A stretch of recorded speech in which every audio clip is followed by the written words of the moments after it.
Çayımı demledim öyle ızıcık.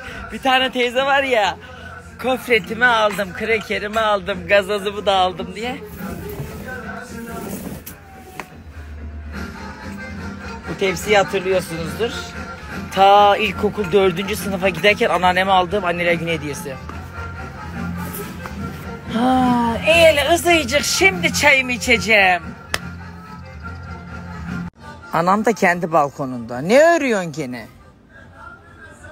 He, bir şey örüyorsun sandım. Bak benim balkonun gene altı, bak gene kuşlar pislemiş. Allah sizi kahretmesin. Ben de çay koydum kendime.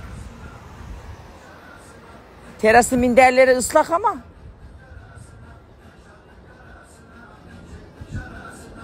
He? Getiririm aşağıya o zaman. Az çöksün de aşağı alır gelirim.